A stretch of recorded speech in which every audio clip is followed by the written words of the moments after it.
야, 한 주도 평안하셨습니까? 점점 날이 더워지면서 슬슬 점심에 좀 걸어 다니기가 힘들어지네요. 저만 그렇습니까? 네. 오늘 말씀은 사도행전 15장 말씀인데요. 오늘 말씀은 앞으로 이제 교회가 어떤 방향으로 나아갈지에 대해서 참 중요한 내용을 담고 있는 성경입니다. 베드로, 바울, 바나바를 비롯해서 많은 제자들을 통해 수많은 이방인들이 예수님을 알게 됩니다. 그리고 회개하면서 교회 안으로 밀려 들어오게 됩니다. 당시 유대인들 중에는 율법주의를 따르던 유대인들이 있었습니다. 바리새파의 가르침을 받은 유대인들이었죠. 그들은 교회 공동체에 속해 있었지만 새로운 개종자들, 이방인들이 하나님의 백성이 되기 위해서는 모세의 전통에 따라 할례를 시행해야 한다고 주장합니다. 그들은 구원에 있어서 율법의 준수, 할례의 시행을 중요하게 생각한 것입니다. 이렇게 유대인들이 할례를 중요하게 생각하는 이유는 창세기 17장에서 하나님이 아브라함과 할례 언약을 맺으셨기 때문입니다. 이 언약은 아브라함과 그의 후손들이 하나님께 순종하겠다는 증표입니다. 즉, 이 할례를 통해서 하나님의 언약 백성이 되었음을 나타내는 상징이 된 것입니다. 다만 이것이 문제가 되는 이유는 구원받은 백성을 유대인으로 한정하려는 경향이 있다라는 것입니다. 할례를 받고 어려서부터 율법을 배우고 준수하는 것은 유대인들의 생활 양식입니다. 즉, 이방인들은 선택받은 민족인 이방인들이 유대인과 같이 되어야 구원을 받고 하나님의 백성이 된다라고 주장을 하고 있는 것이죠. 아직 그들에게 선민의식이 남아있다는 것을 알 수가 있습니다. 구원의 틀을 여전히 그들의 기준에 맞춰서 마음대로 판단하고 정하고 있는 것입니다.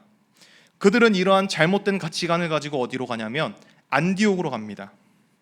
그리고 거기서 할례를 강요합니다. 이러한 할례 강요 사건은 안디옥 교회에 대혼란을 가져오게 됩니다. 바울과 바나바는 그들과 열심히 논쟁을 벌이지만 상황은 더욱 심각해집니다. 자칫하면 교회가 서로 분열될 위기에 처하게 됩니다. 그래서 안디옥 교회는 바울과 바나바 그리고 이방인 성도 몇몇을 예루살렘에 있는 장로와 사도들에게 보냅니다. 권위 있는 교회 지도자들과 의논을 해서 이 문제를 해결하고자 한 것이죠. 바울 일행은 예루살렘에 도착합니다. 그리고 교회와 사도, 장로들에게 모든 일을 말합니다. 그런데 그 자리에서도 어떤 사람들과 똑같이 주장하는 사람들이 있었습니다. 그들은 심지어 예수님의 가르침을 받아들인 사람이었습니다.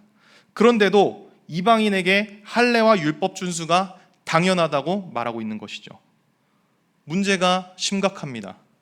교회 지도자들은 이 일을 의논하기 위해 모였고 많은 변론이 오가게 됩니다.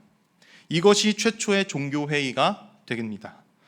이방인 성도들에 대해서 여러 의견들이 오가기 시작합니다. 긴 시간의 토론 끝에 베드로가 자신의 경험을 털어놓습니다. 그것이 오늘 말씀에 나오는 베드로의 연설입니다. 그 내용은 하나님께서 이방인들에게 복음을 전하시고자 자신을 선택하였고 자신을 어떻게 사용하였는지에 대한 내용입니다. 그리고 개종의식, 할례를 통해서 정결해지는 것이 아니라 오직 믿음의 결과로 이방인들이 정결해진다는 것을 강조합니다. 즉, 베드로가 말하는 것은 무엇이냐면 이방인들이 유대인이 될 필요가 없고 심지어 이 유대인들도 행위로 하여금 구원받는 것이 아니다라는 것을 강조하는 겁니다. 구원은 그들도 그렇고 우리도 그렇고 오직 예수 그리스도의 은혜로 가능하다는 것을 강조하는 것이죠. 오늘 이렇게 본문의 내용을 살펴보면서 발견되어지는 것은 교회 내에 있는 혼란이 결국 내 안에 있는 문제로 시작된다는 것입니다. 유대인들의 속에는 현재 문제가 있습니다. 그리고 그러한 문제는 오늘날 우리에게도 똑같이 존재할 가능성이 있습니다. 오늘 말씀 속에 나온 이 교회의 혼란이 나로부터 시작될 수도 있다라는 것입니다. 참으로 감사한 것은 오늘 말씀 안에 내 안의 문제를 해결할 방법이 있다는 것입니다. 차근차근 살펴보면서 문제를 해결해 보겠습니다. 먼저 내가 맞다라는 생각을 버려야 됩니다. 유대인들은 예수님의 가르침을 받아들였음에도 불구하고 율법주의에 빠져서 이방인들에게 할례를 강요합니다. 본인들이 하나님의 백성이니까 이방인들도 본인들에게 맞춰서 생활해야 하나님의 백성이라는 것입니다.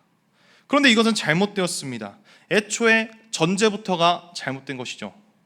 하나님께서는 이방인에게도 구원이 있음을 말씀을 하셨는데 결코 그것이 유대인과 같이 되라는 것은 아니었습니다.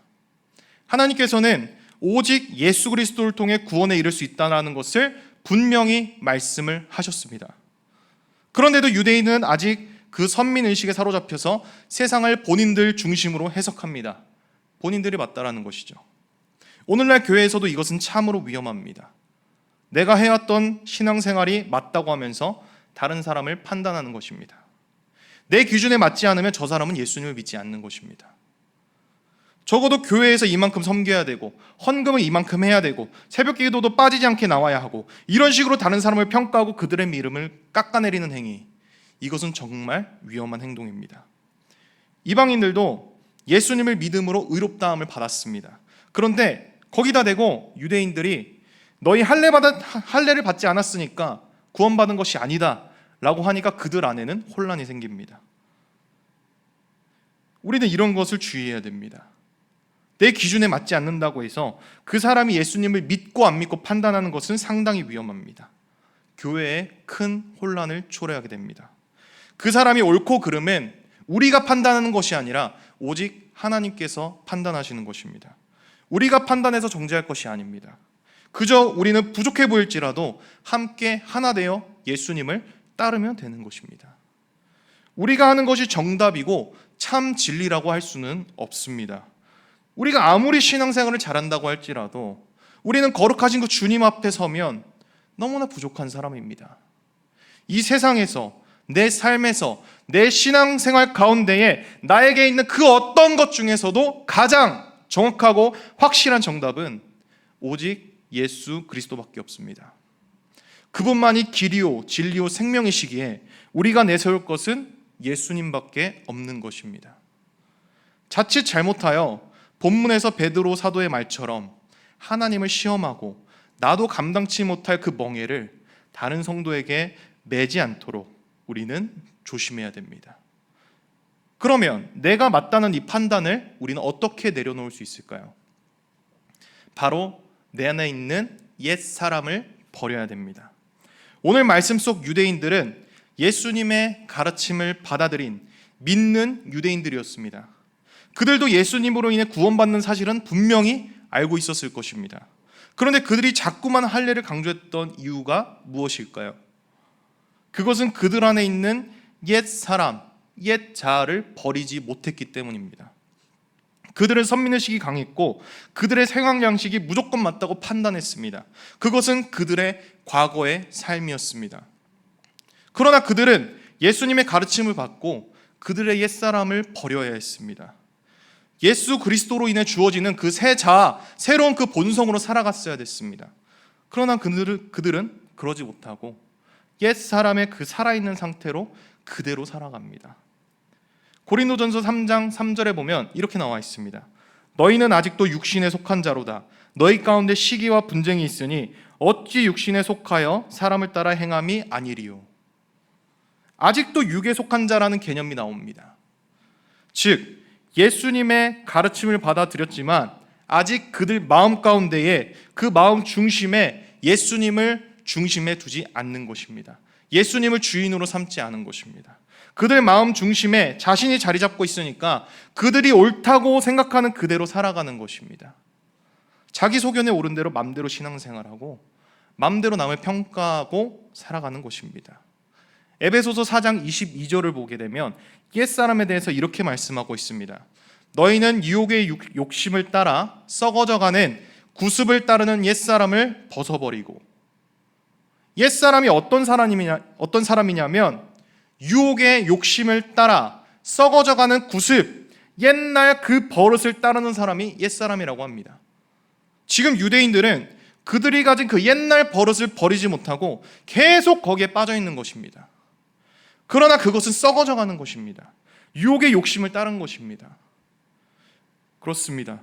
우리는 내 안에 있는 그 옛사람을 버려야 됩니다. 내가 맞다는 것을 버리기 위해서 우리는 내 안에 있는 그 옛사람, 옛날 습관, 유혹의 욕심을 버려야 됩니다. 그런데 이렇게 보면 참 말은 쉽습니다. 너무나 말은 쉽습니다. 그러면 도대체 우리는 이 옛사람을 어떻게 버려야 할까요? 그것은 바로 모든 것이 주 예수의 은혜임을 깨닫는 것입니다. 구원에 있어서 내가 할 수 있는 것이 아무것도 없음을 인정을 하는 겁니다. 신앙생활에 있어서 내 힘으로 이룰 수 있는 것이 아무것도 없다는 것을 인정하는 것입니다. 나라는 사람이 잘났다고 해서 아무리 내가 잘났다고 할지라도 그 거룩하신 주님 앞에 서면은 우리는 너무나 보잘것없다는 것을 인정해야 됩니다. 내 삶의 주권이 나에게 있는 것이 아니라 오직 주님께 있음을 고백하는 것입니다. 모든 것이 주님의 은혜로 가능하다는 그 사실을 인정하고서 받아들이는 것입니다. 내게 주어진 것 다 하나라도 내가 잘해서 주어진 것이 아니라는 것입니다. 오직 주님의 은혜로 우리에게 주어진 것입니다. 내 마음의 중심에 나를 내려놓고 다시 예수 그리스도를 중심에 세우는 것, 바로 이것이 내 안에 옛사람을 내려놓는 방법입니다. 여러분, 우리가 아무리 신앙이 깊고 뛰어나도 예수님 앞에 서면은 비참할 뿐입니다. 우리의 의를 아무리 내세운다고 할지라도 하나님의 그 거룩함 앞에는 너무나 보잘것없는 의가 돼버립니다. 우리의 교만, 부패, 타락, 우리가 우리의 힘으로 이걸 해결할 수가 있나요? 우리의 힘으로 해결할 수 없습니다. 그것은 오직 예수 그리스도를 통해 해결할 수 있습니다. 길이요 진리요 생명이신 그 예수 그리스도, 선한 목자시며 양의 문이시고 생명의 떡이신 그 예수 그리스도, 바로 그분을 바라볼 때 우리는 구원함을 얻고 우리 중심에 있는 이 옛사람을 버릴 수 있는 것입니다. 우리는 그것을 소망하며 열망하며 기도를 해야 됩니다. 오늘날 많은 교회가 혼란에 빠져 있습니다. 사랑이 가득해야 될 교회에서 다른 이들을 상처 주는 말들이 가득하고 불쌍한 영혼을 품어줘야 되는 그 교회에서 그들을 정죄하고 내치고 있습니다. 하나님의 주권이 살아야 될 이 교회에서 사람의 주권이 살아 있습니다. 그것은 모두 그들 안에 있는 이 옛사람을 버리지 못한 결과입니다. 옛날 습관, 이전의 것들을 버리지 못하고 그것들을 지키기 위해 아등바등거리고 있는 것입니다. 그러다 보니 자연스럽게 교회에 혼란이 가득하고 서로만 상처 입게 되는 것이죠. 그러나 오늘 이 사도행전 15장을 보게 되면 예수 그리스도로 인해 내 안의 문제가 해결되었을 때 교회가 안정을 찾는 것을 볼 수가 있습니다. 개인의 샬롬, 교회의 샬롬, 우리의 평안, 그것은 결국 예수 그리스도로 인해서 가능한 것입니다. 우리 수원가영교회도 예수 그리스도를 통해 평안한 교회 되시기를 축복합니다. 여러분들의 가정도 예수 그리스도를 통해서 평안하시기를 축복합니다. 여러분들의 각 개인 한 사람 한 사람도 정말 예수 그리스도를 통해 평안과 기쁨이 가득하기를 축복합니다. 우리 함께 유일한 길이신 주님을 찬양하길 원합니다. 예수 피를 힘입어 찬양하시면서 우리가 주의 보좌로 나아갈 때에 우리의 힘이 아니라 나의 공로가 아니라 오직 예수 그리스도로 믿고서 나아가는 그러한 고백을 함께 드리겠습니다.